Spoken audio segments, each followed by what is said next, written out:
बिस्मिल्लाहिर्रहमानिर्रहीम। अस्सलाम वालेकुम बेटे, हम वर्ब में प्रैक्टिस टेस्ट सीरीज में हैं और प्रैक्टिस टेस्ट सीरीज का टेस्ट 3 है हमारे पास। उसका है हमारे पास question number 1, if I were you I dash tolerate this. अब जैसे ही सेंटेंस इफ से आएगा, इफ से स्टार्ट होगा, तो इसका मतलब डेफिनेटली हमारे पास सेंटेंस हम कौन से स्ट्रक्चर को फॉलो करेंगे, कंडीशनल सेंटेंसेस को। अब कंडीशनल सेंटेंसेस में हम क्या कहते हैं कि अगर सेंटेंस का फर्स्ट पार्ट पास्ट इंडेफिनिट में यानी कि सिंपल पास्ट में है तो सेकंड क्लॉज को हम किस में ट्रांसलेट करते हैं, वुड प्लस फर्स्ट फॉर्म। और अगर इफ क्लॉज हमारे पास पास्ट परफेक्ट में होती है तो फिर हम उसको किसके साथ करेंगे, सेकंड क्लॉज को would have plus third form के साथ। अब अगर हम अपना स्ट्रक्चर देखते हैं, हम अपना स्ट्रक्चर देखें तो सेंटेंस के फर्स्ट क्लॉज में क्या लिखा हुआ है, वर का मतलब क्या लिखा हुआ है, सिंपल पास्ट। तो सेकंड के लिए हमें वुड प्लस फर्स्ट फॉर्म चाहिए, तो करेक्ट ऑप्शन हमारे पास बेटे कौन सा चलेगा, Charlie.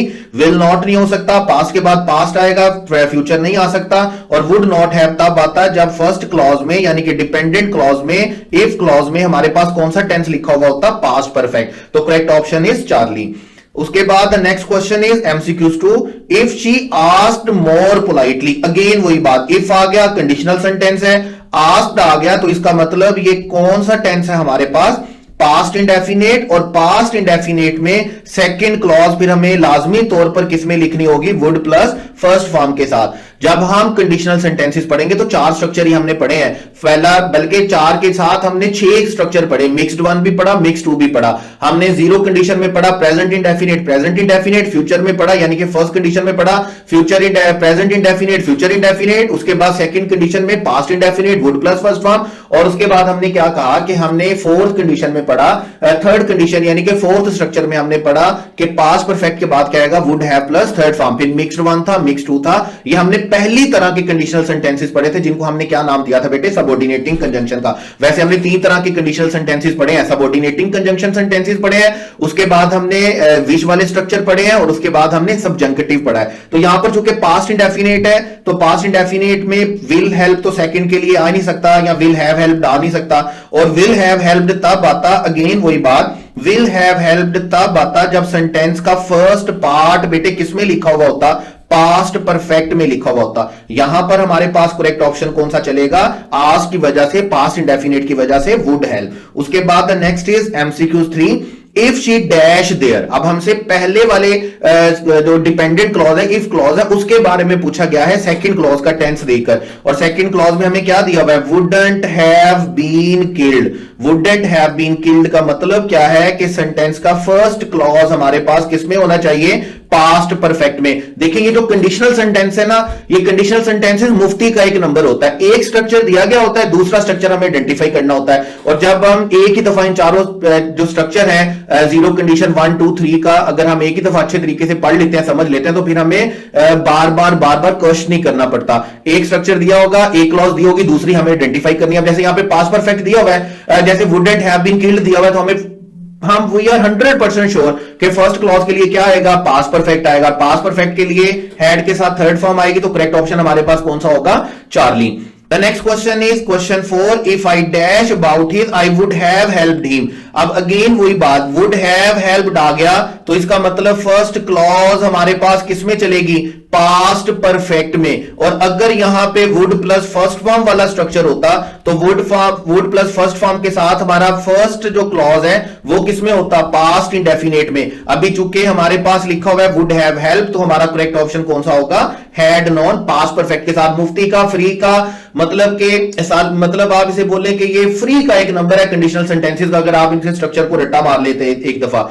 Should he be late. अब हमारा सेंटेंस किससे स्टार्ट हो रहा है, शुड से। और आपको अच्छे से पता होगा कि हमने कंडीशनल में इन्वर्जन पढ़े थे, हमने सबऑर्डिनेटिंग जो हमारे कंडीशनल सेंटेंसेस थे उनके इन्वर्जन में पढ़ा। हमने कहा कि हम जीरो कंडीशन का इन्वर्जन नहीं बनाते, लेकिन हम फ्यूचर का इन्वर्जन किसके साथ बनाते हैं, शुड के साथ। और शुड के साथ कौन सी फॉर्म आएगी, फर्स्ट फॉर्म। फिर हमने कहा हम पास्ट का बनाते हैं किसके साथ, वर्ब के साथ। और वर्ब के साथ वर्ब की कौन सी फॉर्म आती है, 2 प्लस फर्स्ट फॉर्म। और फिर हमने कहा हम थर्ड कंडीशन का बनाएंगे हैड के साथ, और हैड के साथ हमारे पास वर्ब की डेफिनेटली कौन सी फॉर्म फॉर्म आएगी थर्ड फॉर्म। और इन्वर्जन हम बोलते किसको है, जब हम हेल्पिंग वर्ब को लिखते हैं सब्जेक्ट से पहले, ठीक है।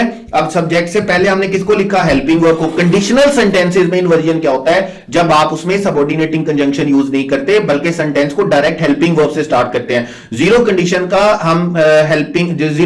हम इन्वर्जन नहीं बनाते हैं। फ्यूचर का हम इन्वर्जन किसके साथ बनाते हैं, शुड के साथ। पास्ट का बनाते हैं वर के साथ। और पास्ट परफेक्ट का हम किसके साथ बनाते हैं, हैड के साथ। अब लेकिन सारी तीनों सिचुएशन में आपने याद रखना है, सेकंड क्लॉज में हमारे पास कोई चेंज नहीं होता। सेकंड क्लॉज एज पर हमारे पास कैसे रहती हैं, एज पर कंडीशनल सेंटेंसेस के स्ट्रक्चर के अकॉर्डिंगली रहती हैं। जैसे शुड ही बी लेट, इसका मतलब ये हमारे पास फ्यूचर सेंटेंस और फ्यूचर में फ्यूचर कंडीशन है, तो सेकंड में जो फ्यूचर क्लॉज होती है वो हमारे पास किसमें होती है, फ्यूचर इंडेफिनिट में। तो हमारे पास करेक्ट ऑप्शन बेटे कौन सा होगा, alpha. Should he be late, we will have to start without him, correct option हमारे पास क्या होगा, अल्फा।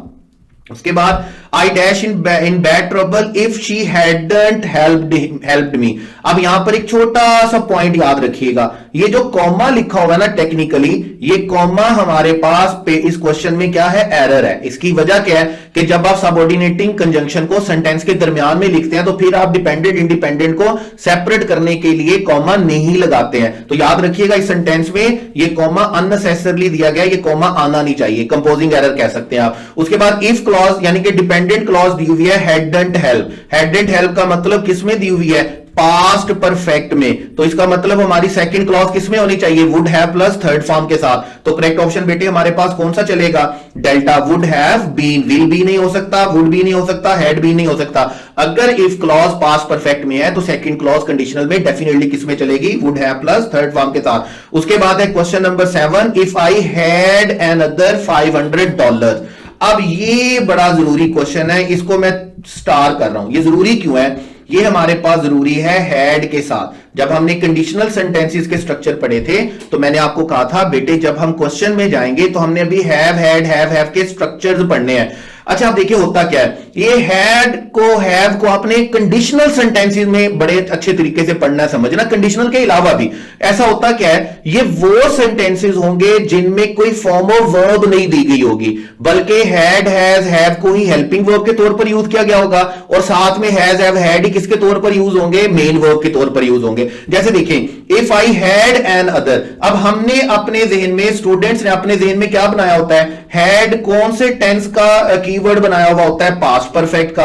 अब जैसे ही हम पढ़ेंगे कि सेंटेंस के फर्स्ट क्लॉज में हैड लिखा हुआ है तो हम फौरन क्या करेंगे, आप स्टूडेंट क्या करते हैं कि स्टूडेंट्स फौरन सेकंड क्लॉज के लिए would have plus third form लिख देते हैं। जबकि अगर सिर्फ हैड लिखा हुआ है ना और साथ फॉर्म ऑफ वर्ब थर्ड नहीं लिखी हुई तो इसका मतलब ये पास्ट परफेक्ट नहीं है, याद रखिएगा ये सिंपल पास्ट है। सिंपल पास्ट है तो सेकंड क्लॉज जो हमारे पास आएगी वो would have plus third form के साथ नहीं आएगी, वो किसके साथ आएगी, वुड प्लस फर्स्ट फॉर्म के साथ। ये कंबिनेशन एक दफा समझ लें। जैसे देखें हमारे पास पहला कंबिनेशन ये होता है कि सेंटेंस में हैज दिया गया होगा या हैव होगा और हैज हैव के साथ वर्ब की कौन सी फॉर्म दी गई होगी, थर्ड फॉर्म। अब जब हैज हैव के साथ वर्ब की थर्ड फॉर्म दी गई है ना तो फिर इसमें तो कोई शक ही नहीं है कि सेंटेंस में हमारा टेंस क्या है, प्रेजेंट परफेक्ट है। और इसी तरह अगर आपके पास हैड के साथ थर्ड फॉर्म लिखी हुई है तो इसका मतलब ये कौन सा टेंस आपके पास, पास्ट परफेक्ट है। और अगर आपके पास विल हैव या शैल हैव लिखा हुआ है तो विल हैव और शैल हैव होने का मतलब क्या है और इसके साथ थर्ड फॉर्म होने का मतलब क्या है कि आपके सेंटेंस में आपका टेंस कौन सा है, फ्यूचर परफेक्ट। अब ऐसा इसलिए है क्योंकि यहां पे इन सेंटेंसेस में फॉर्म ऑफ वर्ब लिखी हुई है, थर्ड फॉर्म आएगी हैज हैव के साथ, हैड के साथ थर्ड फॉर्म आएगी, विल हैव और शैल हैव के साथ थर्ड फॉर्म आएगी। लेकिन अभी हम जिन कॉम्बिनेशन का जिक्र करने वाले हैं उनमें थर्ड फॉर्म नहीं आएगी, उनमें मेन वर्ब नहीं होगा, इन्हीं कोई मेन वर्ब के तौर पर यूज किया जाएगा। तो हमारे पास स्ट्रक्चर क्या बनते हैं, देखिए हमारे पास पहला स्ट्रक्चर बनता है सेंटेंस में सिर्फ हैज होगा या सेंटेंस में सिर्फ हैव होगा। पहली बात इसमें कोई वर्ब नहीं होगा साथ। जैसे यहां पर अगर आप इस सेंटेंस को देखें ना, इफ आई हैड अनदर 500, अब यहां पे आई हैड 500 लिखा हुआ है, हैड के साथ कोई फॉर्म ऑफ वर्ब नहीं लिखी हुई। ये मैं इन स्ट्रक्चर के बात कर रहा हूं जिन स्ट्रक्चर्स में हैज हैव हैड के कॉम्बिनेशन पेयर्स आएंगे लेकिन कोई भी फॉर्म ऑफ वर्ब नहीं लिखी होगी। अगर आपके सेंटेंस में हैज हैव लिखा हुआ है साथ कोई फॉर्म ऑफ वर्ब नहीं लिखी हुई तो आपने याद रखना है आपका टेंस क्या रहेगा, सिंपल प्रेजेंट रहेगा। ठीक है। और अगर आपके सेंटेंस में हैड लिखा हुआ है तो इसका मतलब आपका सेंटेंस में आपका टेंस क्या रहेगा, पास्ट रहेगा, सिंपल पास्ट रहेगा। अच्छा आप देखें उसके बाद अगर आपके सेंटेंस में हैव लिखा हुआ है, या आपके सेंटेंस में हैज लिखा हुआ है, या आपके सेंटेंस में हैव लिखा हुआ है, ये तीनों स्ट्रक्चर्स की सूरत में एक बात पल्ले बांध ले कि ये तीनों स्ट्रक्चर इंग्लिश में एग्जिस्ट कर ही नहीं सकते। एग्जिस्ट क्यों नहीं कर सकते, क्योंकि हैज हैव हैड के साथ आनी चाहिए थर्ड फॉर्म, और जब हैव और हैज की थर्ड फॉर्म आप साथ लिखेंगे तो हैड होती है। इसका मतलब यहां पे हैव की जगह पर क्या होना चाहिए, हैड, यहां पर हैज की जगह पर क्या होना चाहिए, हैड, और हैव की जगह पर क्या होना चाहिए, हैड। हैव हैज या हैव हैज ये तीनों स्ट्रक्चर इंग्लिश में एग्जिस्ट नहीं कर सकते। एग्जिस्ट क्या कर सकता है, हैव एग्जिस्ट कर सकता है, और हैव एग्जिस्ट कर सकता है किसके साथ, हैव हैड के साथ। इसी तरह हैड एग्जिस्ट कर सकता है और हैड के साथ भी हमें क्या चाहिए होगा, हैड ही चाहिए होगा। एक हैड हेल्पिंग वर्ब आ जाएगा और एक हैड हमारे पास मेन वर्ब के तौर पर काम करेगा। अब जरा देखिएगा, ये उन सेंटेंसेस की बात हो रही है जिनमें कोई भी फॉर्म ऑफ वर्ब नहीं आएगी, सिर्फ हमें हैज। अगर फॉर्म ऑफ वर्ब आएगी ना तो हैज हैव के साथ थर्ड फॉर्म होगी तो प्रेजेंट परफेक्ट होगा, हैड के साथ थर्ड फॉर्म होगी तो पास्ट परफेक्ट होगा, शैल और विल हैव के साथ थर्ड फॉर्म होगी तो डेफिनेटली हमारे पास क्या होगा, फ्यूचर परफेक्ट होगा।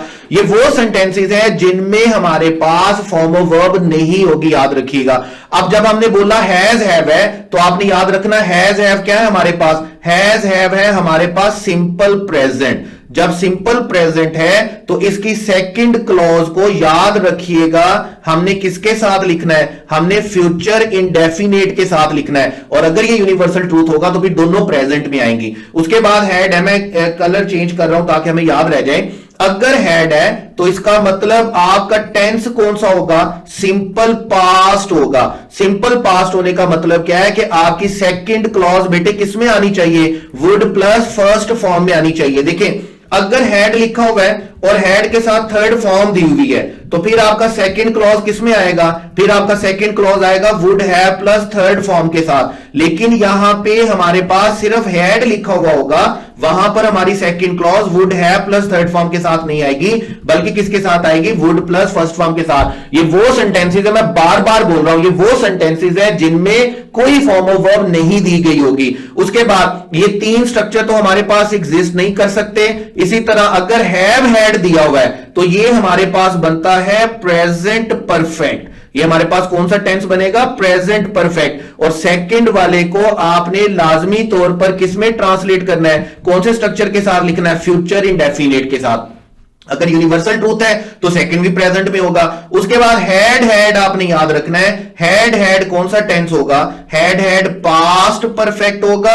और पास्ट परफेक्ट होने की वजह से यहां पर सेकंड क्लॉज किसमें आएगी, कंडीशनल में, would have plus third form के साथ। याद रखना आपने, ये स्ट्रक्चर भूलने नहीं है, बड़ा जरूरी है। जैसे देखें यहां पर लिखा हुआ है इफ आई हैड अनदर $500। अब सिर्फ हैड लिखा हुआ है ना, तो हैड के लिए हम क्या करेंगे, हैड कौन सा टेंस होता है, जैसे हम हैड पढ़ेंगे हैड कौन सा टेंस होता है, सिंपल पास्ट। तो सेकंड क्लॉज को आपने याद रखना है, सेकंड क्लॉज को आपने करना है वुड प्लस फर्स्ट फॉर्म के साथ। लेकिन अगर यहां पर हैड लिखा हुआ होता, हैड लिखा हुआ होता तो फिर हम सेकंड क्लॉज को किसमें करते, फिर हम सेकंड क्लॉज को करते would have plus third form के साथ।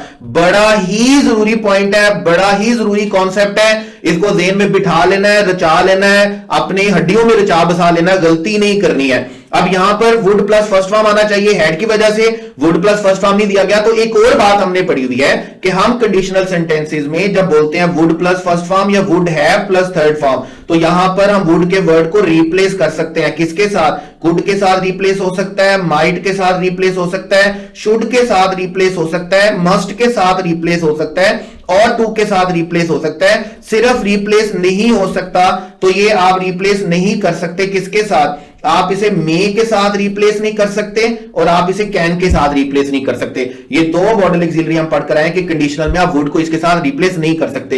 तो यहां पर जो हमारा करेक्ट ऑप्शन बेटे होगा वो कौन सा होगा, कुड बाय। अब ये जो सारे स्ट्रक्चर आएंगे, जो पूरी बात है अच्छी तरह पल्ले बांध लेनी है, दोबारा क्वेश्चन आएगा तो मैं इसको इस डिटेल के साथ डिस्कस नहीं करूंगा। ये पूरा कॉन्सेप्ट है, इसको समझ ले, पल्ले बांध ले, याद रखें। तो क्वेश्चन नंबर 7 में हमारा करेक्ट ऑप्शन बेटे कौन सा चलेगा, चार्ली। उसके बाद if you did that you dash probably be in trouble. अब डिड डैट का मतलब आपके पास क्या है कि आपके पास टेंस कौन सा दिया हुआ है, पास्ट इंडेफिनिट। पास्ट इंडेफिनिट दिया हुआ है तो डेफिनेटली आपके पास सेकंड क्लॉज किसमें होना चाहिए, वुड प्लस फर्स्ट फॉर्म। अब बी फर्स्ट फॉर्म लिखी हुई है, हमें यहां पर सिर्फ क्या चाहिए, वुड। तो वुड के लिए हमारा करेक्ट ऑप्शन बेटे कौन सा चलेगा, डेल्टा। पास्ट इंडेफिनिट के बाद वुड प्लस फर्स्ट फॉर्म आएगी। उसके बाद है question number 9, they are not a words. अब ये ए वर्ड्स उन वर्ड्स में से एक है जिनको मैंने आपको रट्टा मारने का कहा।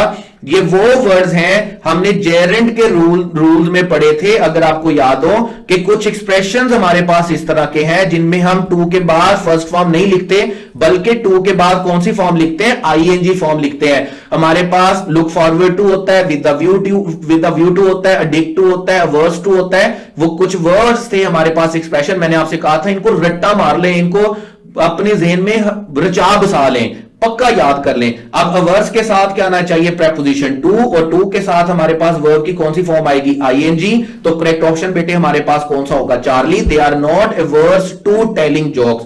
करेक्ट ऑप्शन क्या चलेगा, Charlie. Next question is 10, people who are addicted. अब एडिक्टेड भी उन्हीं वर्ड्स में शामिल है। वर्ड हमारे पास क्या होता है, वर्ड हमारे पास होता है एडिक्ट। एडिक्ट के साथ प्रेपोजिशन कौन सा आता है, टू, और टू के बाद हमें वर्ब की कौन सी फॉर्म लिखनी होती है, आईएनजी फॉर्म। तो करेक्ट ऑप्शन हमारे पास क्या होगा, एडिक्टेड टू गैम्बलिंग। ये भी वही रूल है, मैंने आपको बहुत कम चीजों को रट्टा मारने का कहा। ये वर्ड्स उन चीजों में से एक है जिनको आपने रट्टा मारना है। वर्ड्स टू होता है, आईएनजी आएगी। एडिक्ट टू होता है, आईएनजी आएगी। विद द व्यू टू होता है, आईएनजी आएगी। लुक फॉरवर्ड टू होता है, आईएनजी आएगी। ये वर्ड्स आपको जेरेंट के रूल्स में बताए थे, रट्टा मार लीजिएगा, इनको भूलना बिल्कुल भी नहीं है। क्वेश्चन 11 है हमारे पास, वुड रादर। वुड रादर के बारे में आपको बताया कि अगर सेंटेंस में सिर्फ वुड रादर होगा तो वुड रादर के साथ आपको वर्ब की कौन सी फॉर्म लिखनी है, फर्स्ट फॉर्म। हमने अनयूजुअल स्ट्रक्चर में पढ़ा। और अगर आपके पास सेंटेंस में वुड रादर के बाद डैट दिया हुआ है, वुड रादर के बाद डैट दिया हुआ है, या वुड रादर के बाद कोई नाउन या प्रोनाउन दिया हुआ है, तो ऐसी तीनों सूरतों में आपने वर्ब की सेकंड फॉर्म लिखनी है। वर्ब की कौन सी फॉर्म लिखनी है, सेकंड फॉर्म। अब जैसे वुड रादर के बाद लाइनर लिखा हुआ है, मतलब नाउन लिखा हुआ है, तो हम करेक्ट ऑप्शन किसको बनाएंगे, हम करेक्ट ऑप्शन बनाएंगे टूक। अगर लाइनर ना लिखा हुआ होता, वुड रादर के बाद डायरेक्टली हमें वर्ब लिखना होता, तो फिर हम क्या लिखते, I would rather take it on. यहां पर नाउन की वजह से, लाइनर की वजह से हमें करेक्ट ऑप्शन कौन सा लिखना पड़ेगा, चार्ली। उसके बाद है हमारे पास A suitcase is enough to। जब हमने जेरेंड और इन्फिनेटिव पढ़ा था तो हमने इन्फिनेटिव के रूल्स में एक रूल पढ़ा था। हमने कहा था कि इनफ के बाद आपको हमेशा इनफ के बाद क्या लिखना है, आपको इन्फिनेटिव लिखना है। आपको टू प्लस फर्स्ट फॉर्म लिखनी है, किसके बाद, इनफ के बाद। तो यहां पर हमारे पास करेक्ट ऑप्शन क्या होगा, इनफ टू पहले से लिखा हुआ है, तो करेक्ट ऑप्शन हमारे पास क्या होगा, इनफ टू टेक। सिंपल था। अगर आप जेरेंड और इन्फिनेटिव के रूल्स को याद हो आपको, तो हमने क्या कहा था, अगर मैं फटाफट से जल्दी जल्दी से उनको बोल दूं, हमने चार चार रूल्स पढ़े थे। हमने कहा ये कुछ वर्ड्स हैं जिनके बाद जेरेंड आता है, ये कुछ वर्ड्स हैं जिनके बाद इन्फिनेटिव आता है। फिर हमने कुछ वर्ड्स पढ़े जिनके बाद इन्फिनेटिव जेरेंड दोनों आ सकता है, लेकिन क्या था, उनके मीनिंग चेंज नहीं होंगे। फिर हमने कुछ वर्ड्स पढ़े जिनके बाद जेरेंड इन्फिनेटिव दोनों आ सकते हैं, लेकिन उनके मीनिंग स्लाइड चेंज हो जाते हैं। फिर हमने कहा सब्जेक्ट ऑब्जेक्ट के लिए जेरेंड आएगा, रीजन बताने के लिए इन्फिनेटिव आएगा, प्रेपोजिशन के बाद जेरेंड आएगा, एडजेक्टिव के बाद इन्फिनेटिव आएगा। फिर हमने कहा कुछ एक्सप्रेशन हमारे पास इस तरह के हैं जिनमें टू के बाद आईएनजी यानी कि जेरेंड आएगा, और इनफ के बाद क्या आएगा, इन्फिनेटिव। चार रूल आपके पास किसके थे, जेरेंड के, और चार ही रूल आपके पास किसके थे, इन्फिनेटिव के। आसान तरीन एक नंबर होगा आपके पेपर में अगर आप चार चार रूल्स को रट्टा मार लेते हो और दुआ करें कि पेपर में इसका क्वेश्चन आ जाए। तो यहां पर आपके पास करेक्ट ऑप्शन बेटे कौन सा होगा, चार्ली। उसके बाद है question number 13, I was made. हमने अनयूजुअल स्ट्रक्चर में पढ़ा कि अगर मेक और मेड होगा तो मेक और मेड के साथ हमें फर्स्ट फॉर्म लिखनी है, लेकिन अगर बी प्लस मेक और मेड होगा, और बी प्लस मेक और मेड का मतलब क्या है कि इस बी का मतलब क्या है हमारे पास, इज एम आर। इसका मतलब हमारे पास पास्ट में क्या है, वाज और वर, और इसका मतलब हमारे पास क्या है, बीन और बीइंग।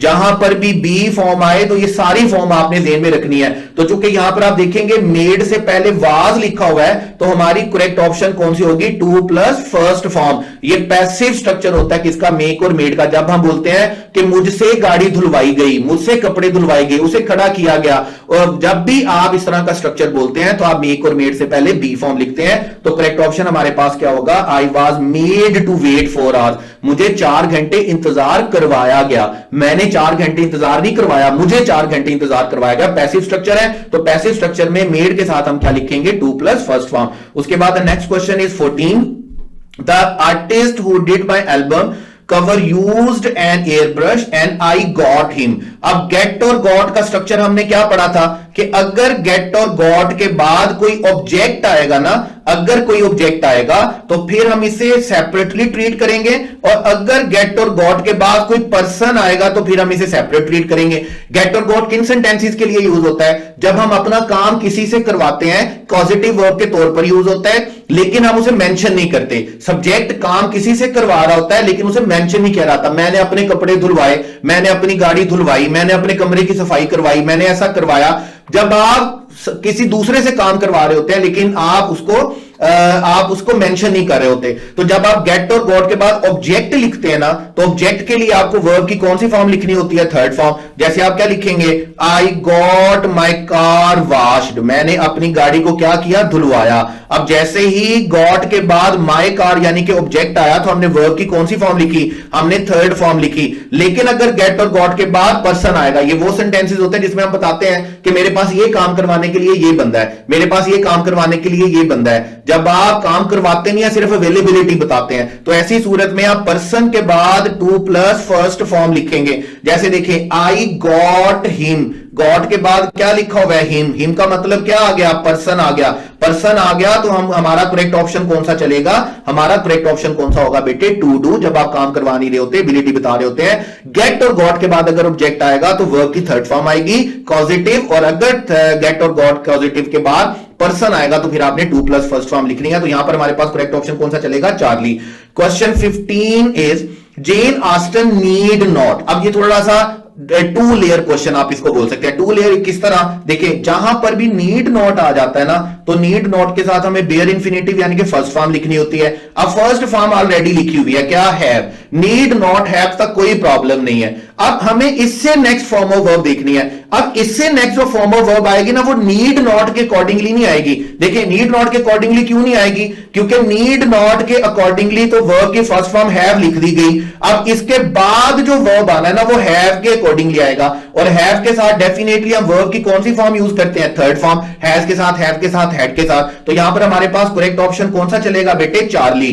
पहली बात, नीड नॉट के साथ फर्स्ट फॉर्म आनी है, हैव लिखी हुई है, कोई प्रॉब्लम नहीं है। नेक्स्ट वर्ब जो आना है वो नीड नॉट के अकॉर्डिंगली नहीं आना, वो किसके अकॉर्डिंगली आना है? हैव के अकॉर्डिंगली। जब हैव के अकॉर्डिंगली आना तो हमें वर्ब की कौन सी फॉर्म लिखनी है? थर्ड फॉर्म लिखनी है। उसके बाद हमारे पास है question 16, business letters need not. अब अगेन वही बात, जब नीड नॉट आ गया ना तो फिर यहां पर सब्जेक्ट हो या ऑब्जेक्ट हो, सोचने की भी जरूरत नहीं। नीड नॉट आ गया तो आपने याद रखना है बेयर इंफिनिटिव, वर्ब की फर्स्ट फॉर्म, बेस फॉर्म। तो करेक्ट ऑप्शन आपके पास कौन सा चलेगा? बीटा। Business letters need not be formal and impersonal. उसके बाद है हमारे पास question 17, he didn't dare to. अब देखें, नीड नॉट और डेयर नॉट, अगर सेंटेंस में नीड नॉट और डेयर नॉट यानी कि इनको सेंटेंस में किसके तौर पर लिखा गया हो? इनको सेंटेंस में हेल्पिंग वर्ब के तौर पर लिखा गया हो, तो हमारे पास वर्ब की कौन सी फॉर्म आती है? First form.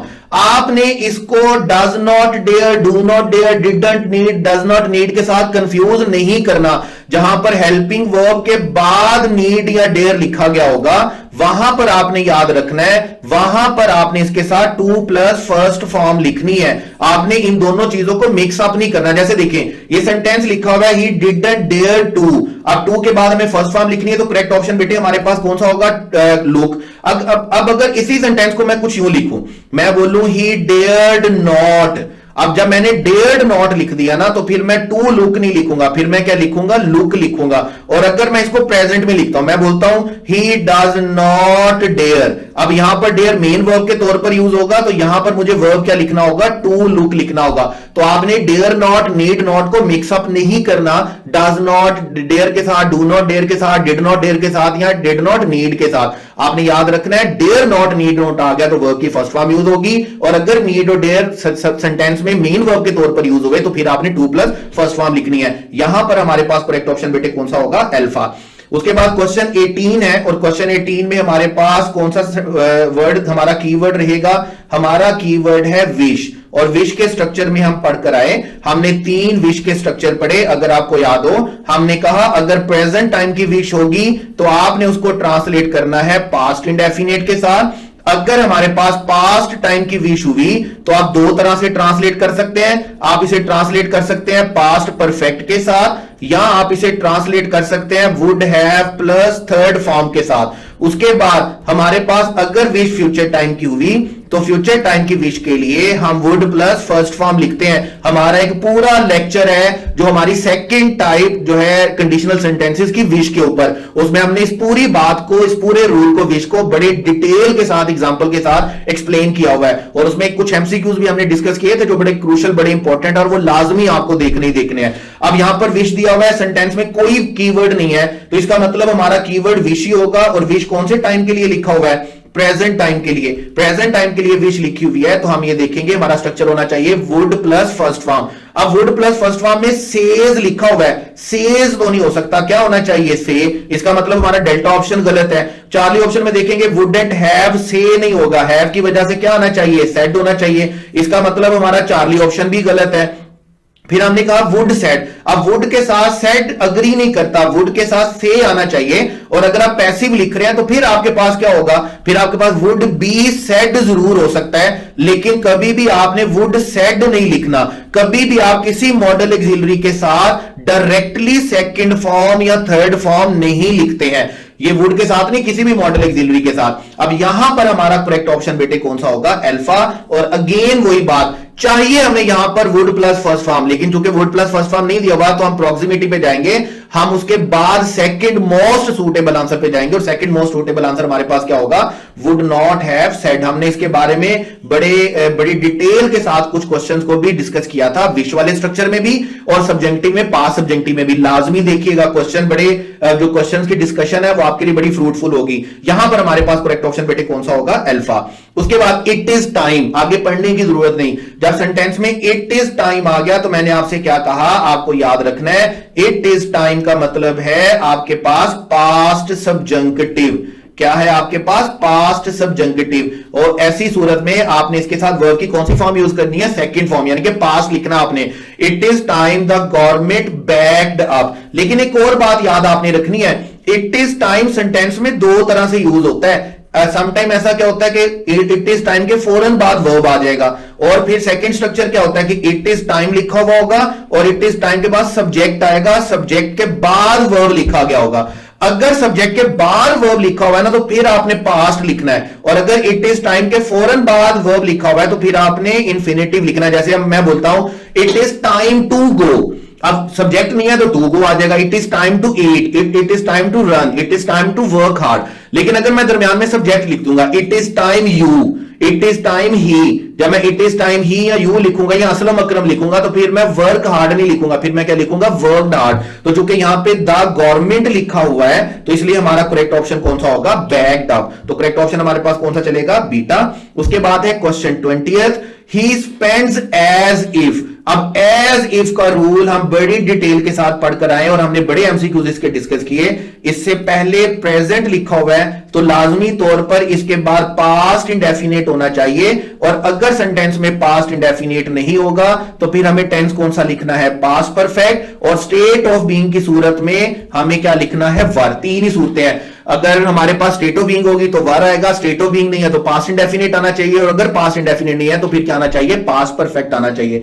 He spends as if he dash a millionaire, तो वाज नहीं आ सकता, वुड भी नहीं आ सकता, कुड भी नहीं आ सकता, चूंकि स्टेट ऑफ बीइंग है तो हमें क्या लिखना है? वर। और याद रखिएगा ही वर के साथ अग्री नहीं करता, लेकिन ये कौन से सेंटेंसेस होते हैं? इमेजिनरी सेंटेंसेस होते हैं, सपोज्ड कंडीशंस होती हैं, पास्ट सब्जंक्टिव होता है, इसलिए हम वर लिखते हैं किसके साथ? सिंगुलर सब्जेक्ट के साथ भी। तो करेक्ट ऑप्शन बेटे आपके पास कौन सा चलेगा? बीटा।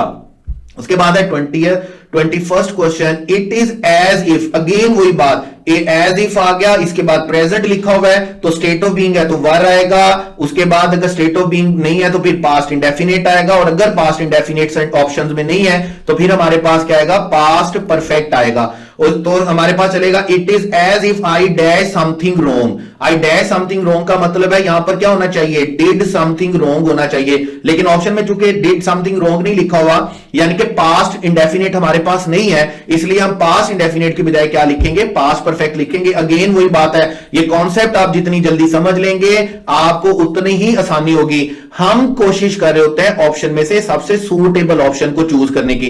2 + 2 4 होता ही होता है, लेकिन समटाइम ऑप्शन में जब 4 नहीं दिया गया होता, हमें 5 6 7 8 में से चूज करना हो तो हम उसे चूज करेंगे जो उसके करीब तरीन, और उसके करीब तरीन कौन सा है 5। तो इसीलिए यहां पर डिड की बजाय हम क्या लिखेंगे हैड डन, और करेक्ट ऑप्शन हमारे पास कौन सा होगा अल्फा। उसके बाद है 22 question, although the police dash every precaution the robber managed to escape, the robber managed to escape किसमें लिखा हुआ है पास्ट इंडेफिनेट में। अब पुलिस ने जितनी प्रिकॉशंस ली थी ना वो इससे पहले ली थी। ये वही कॉन्सेप्ट है जो हमने बात की कि हमारे पास 3 टाइम होते हैं, प्रेजेंट होता है, हमारे पास पास्ट होता है, हमारे पास फ्यूचर होता है, और हम अपने पास्ट को 2 में डिवाइड कर देते हैं, नियर पास्ट में और फार पास्ट में। जब भी 2 एक्शन पास्ट में हुए हो तो हम ये देखेंगे कि पहले कौन सा होगा बाद में कौन सा होगा। जो पहले होगा ना उसे हम बोलते हैं फार पास्ट, और फार पास्ट को हम किस में लिखते हैं पास्ट परफेक्ट में, और जो बाद में हुआ उसे हम क्या बोलेंगे नियर पास्ट, और नियर पास्ट को हम किस में लिखते हैं पास्ट इंडेफिनेट में। अब वो कहता है although the police dash every precaution, police ने हर एहतियात बरती, the robber manage to escape, फिर भी रॉबर भाग गए। अब रॉबर का भागना किसमें लिखा हुआ है पास्ट इंडेफिनेट में, और पुलिस का प्रिकॉशन जो करना है वो किसमें लिखा जाएगा वो पास्ट परफेक्ट में लिखा जाएगा, क्योंकि वो उससे पहले हुआ। तो इसका मतलब यहां पर हमें जो टेंस चाहिए वो पास्ट परफेक्ट चाहिए। तो करेक्ट ऑप्शन बेटे हमारे पास कौन सा चलेगा डेल्टा। उसके बाद है 23rd, the boys dash television every night. Every night आ गया ना, एवरी का कीवर्ड आ गया, तो डेफिनेटली एवरी नाइट का मतलब किसको मेंशन करता है रूटीन को मेंशन करता है, ऐसे एक्शन को मेंशन करता है जो रेगुलर होता है, जो पंक्चुअल होता है, जो रूटीन होती है। इसलिए द बॉयज चूंकि प्लूरल है हम वाचीज नहीं लिखेंगे बल्कि क्या लिखेंगे वाच। तो करेक्ट ऑप्शन हमारे पास क्या होगा अल्फा। उसके बाद हमारे पास है 24, Judy dash watching horror movie films although she has nightmares afterward. अगर जो उसको बाद में क्या आते हैं नाइटमेयर्स आते हैं, बात किसमें हो रही है प्रेजेंट में हो रही है, तो यहां पर भी प्रेजेंट ही रहेगा। हम विल लाइक या लाइक तो नहीं लिखेंगे। तो करेक्ट ऑप्शन हमारे पास कौन सा रहेगा the Judy dash watching horror film. तो हमारे पास करेक्ट ऑप्शन कौन सा रहेगा Judy likes watching horror film although she has nightmares afterward. Correct option आपके पास कौन सा रहेगा बीटा, दोनों प्रेजेंट में आएंगे। I dash the door before I realized. अब देखें आफ्टर के बाद ये 2 बातें 2 पॉइंट याद रखिएगा। आफ्टर के बाद आपको क्या लिखना होता है पास्ट परफेक्ट, और बिफोर से पहले क्या लिखना होता है पास्ट परफेक्ट। पास्ट परफेक्ट का मतलब वो एक्शन होता है जो पहले हुआ। कहता है I dash the door before I realized that the keys were inside the house. कहता है मैंने दरवाजा बंद कर दिया इससे पहले कि मुझे एहसास हुआ कि चाबी अंदर ही रह गई हैं। अब दरवाजा पहले बंद किया, एहसास बाद में हुआ, तो दरवाजा बंद करना पास्ट परफेक्ट में जाएगा। इसलिए करेक्ट ऑप्शन बेटे हमारे पास कौन सा चलेगा हेडलॉक। ये आफ्टर बिफोर वाला नियर पास्ट फार पास्ट वाला बड़ा इंपॉर्टेंट पॉइंट है हमारे टेंसेस के हवाले से। तो ये था हमारा लास्ट क्वेश्चन हमारी प्रैक्टिस टेस्ट 3rd का। और इसी तरह आपने सारे क्वेश्चंस को खुद से प्रैक्टिस करना है, खुद से समझना है, और आपने लाजमी तौर पर डिस्कशन करनी है इन 16 एक्सरसाइजेस की, क्योंकि एक ही क्वेश्चन में हम फर्दर आगे 2 3 4 5 क्वेश्चन को डिस्कस कर रहे होते हैं। तो टेक्निकली जब आप 25 क्वेश्चन डिस्कस करते हैं ना तो आप 25 क्वेश्चन डिस्कस नहीं कर रहे होते, आप डिस्कस कर रहे होते हैं 200 एमसीक्यूज डिस्कस कर रहे होते हैं 25 एमसीक्यूज के साथ। तो इसलिए इन 400 एमसीक्यूज की डिस्कशन आप पर फर्ज है, आप पर लाजिम है।